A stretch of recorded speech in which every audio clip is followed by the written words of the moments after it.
Good morning, students. Today's new topic, next chapter is chapter 4 materials, metals, and non metals. In the previous class, we discussed about the different type of metals and non metals. First of all, when we talk about metals and non metals, remind the definitions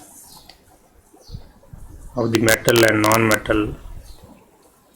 generally metals वो होते हैं जिनमें से sound produce होती है, जिनको thin wires में convert किया जा सकता है, जो good conductor of heat and electricity होते हैं,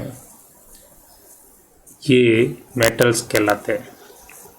नॉन मेटल्स वो होते हैं जो इसके जस्ट ऑपोजिट प्रॉपर्टीज़ वाले होते हैं, जिनमें आवाज़ नहीं आती है, साउंड नहीं आती है और good conductor of heat and electricity नहीं होते हैं और जिनको थिन वायर्स या सीड्स में कन्वर्ट नहीं किया जा सकता है, they are non metals.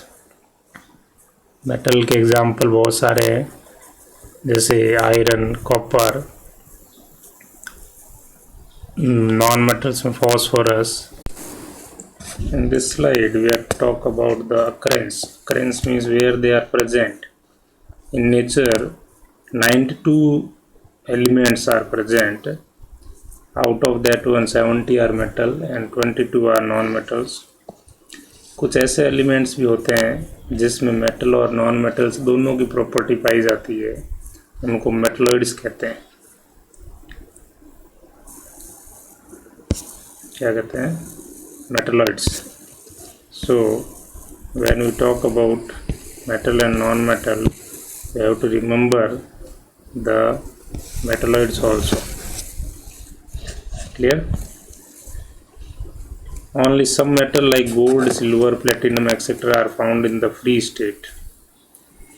Most metal are found in the combined state as oxides, sulfides, carbonates, silicates. Free state और मिक्स्ड स्टेट या कंबाइंड स्टेट में थोड़ा सा डिफरेंस होता है। कैसे?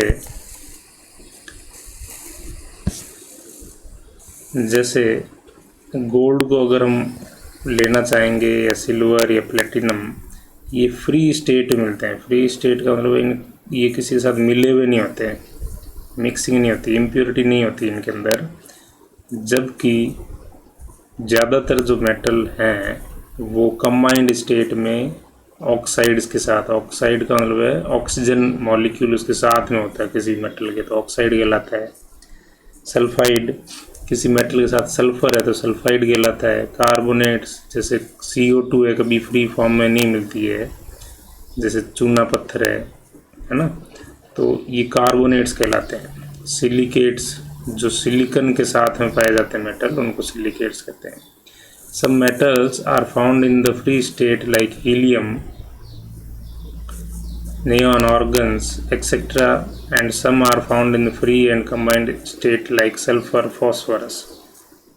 ये कुछ नॉन मेटल है जो फ्री स्टेट में पाए जाते हैं, हीलियम, नियॉन, ऑर्गन, और कुछ कंबाइंड स्टेट में पाए जाते हैं, sulphur and phosphorus. Now important topic is here, metallurgy is the science of extraction of metal from their ore and their purification. Metallurgy एक साइंस है जिसके अंदर हम मेटल्स को उसके ओर से निकालते हैं। ओर का मतलब है जिससे मेटल निकलता है, यानी उनको प्यूरीफाई करके जो निकाला जाता है मेटल्स को, उस प्रोसेस को मेटलर्जी कहते हैं। तो ये इम्पोर्टेंट है, ध्यान रखिएगा आप लोग। What is the definition of metallurgy? So you have to remember this scientific term metallurgy. Minerals are naturally occurring substance containing one or more element और देयर कंपाउंड्स। मिनरल्स क्या होते हैं? They are naturally occurring substance Hindi में इसको खनिज भी कहा जाता है, जो नेचुरली पाए जाते हैं, जिसमें एक या दो एलिमेंट्स होते हैं या उससे कंपाउंड्स होते हैं, they are called minerals. Ore is a mineral form which one or more metal can be extracted profitably। तो अभी हमने मेटलर्जी में पढ़ा कि ओर क्या होता है। तो ओर जिससे मेटल निकाले जाते हैं प्यूरिफाई करके, दैट इज ओर। तो ore is the mineral form from which one or more metal can be extracted. यानी और एक कंपाउंड फॉर्म है, कंबाइंड फॉर्म है, जिसमें एक या एक से ज़्यादा मेटल मिलते हैं, that is ore. Clear? Metallurgical processes consist of 3 main step. Again important question, you have to remember this one, important। they are कि मेटलर्जी यानी मेटल को किस तरह से निकाला जाता है उसके ओर से। Concentration of the ore, reduction and refining, ये 3 स्टेप है। Concentration of the ore, reduction and refining. Number 1, concentration of the ore. It is the removal of impurities from the ore. सबसे पहला जो काम किया जाता है जब हम खदान में से या कहीं से सॉइल में से ओर को निकालते हैं तो उसकी इम्प्योरिटीज़ को हटाना, इसको कहते हैं कंसंट्रेशन ऑफ द ओर। पहले उसकी इम्प्योरिटीज़ को हटाओ। Reduction, the process of obtaining the metal from the compound, its compound. अब इम्प्योरिटीज़ हटाने के बाद में एक या दो मेटल या उसके साथ कोई ना कोई चीज़ और जुड़ी हुई है, उसको भी हटाना पड़ेगा अपने को, तो वो रिडक्शन प्रोसेस कहलाता है। Refining is the third process of purification of impurities.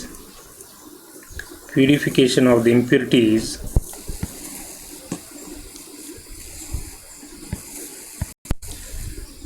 Refining is the process of purification of impure metal to obtain the pure metal. तो ये लास्ट स्टेप जो है, इसके अंदर हम क्या करते हैं, जो कंबाइंड फॉर्म से, कंपाउंड से हमने मेटल्स को निकाला है, उस पे उसके अंदर थोड़ी बहुत जो इम्प्योरिटीज़ बची है कुछ भी, तो उसको निकाल के प्योर मेटल को निकाला जाए।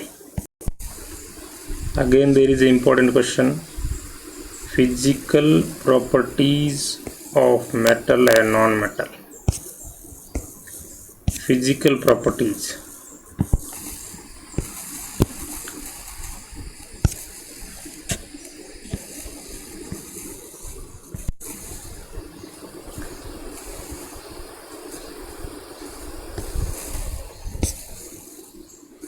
metals are solid. Always when we talk about metal, they are solid in nature. There is one exceptional case, यानी ये एक क्या है, सॉलिड तो है लेकिन ये इसमें ये पूरी तरह से लिक्विड होता है। मरकरी हमने थर्मोमीटर के अंदर देखी हुई है, तो ये भी सॉलिड, ये मेटल्स में आता है बट ये सॉलिड नहीं है, ये एक्सेप्शनल केस है। तो ये फिर से इम्पोर्टेंट हो जाता है, mercury it is a solid, it is a metal but it is not solid. Non metals में भी सॉलिड, लिक्विड और gas. Non metal solid, liquid और गैस सभी तरह से हो सकता है। Metals are hard, metals are hard, solid और हार्ड में थोड़ा सा डिफरेंस है, except sodium potassium. Sodium potassium हमने लेबोरेटरी में देखा हुआ है कि वो हार्ड नहीं होता है। Non metal which are solid are brittle, diamond is the hardest. Non metal जो भी सॉलिड होते हैं वो ब्रिटल होते हैं, ब्रिटल का मतलब जो टूट सकते हैं। अब डायमंड जो है सबसे हार्डेस्ट नॉन मेटल है, ये भी एक जीके का क्वेश्चन है, आप याद रखें। मेटल्स हैव मेटेलिक लस्टर, चमकते हैं पूरी तरह से वो। Non metal do not have luster, some have dull luster, कम चमकते हैं। जैसे हम लोग देखते हैं कि पेंसिल की जो निब है ग्रेफाइट की बनी हुई, कम लस्टर होता है, कम चमकता है। Metal have high melting point and boiling point, ज़्यादा हाई टेम्परेचर पे ये मेल्ट और बॉयल होते हैं metals. Non metal have low melting point, metals are malleable, can be made into thin sheet, उनको थिन शीट में कन्वर्ट किया जा सकता है, अभी हमने पहले भी डिस्कस किया था स्टार्ट में।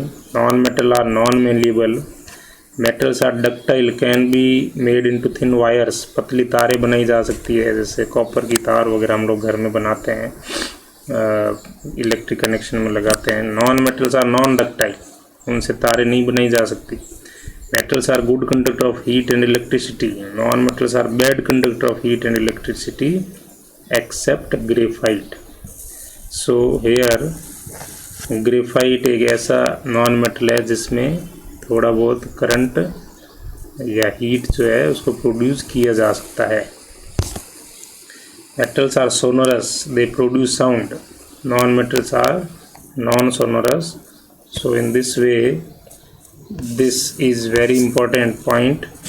What is the physical properties difference between the metal and non-metal?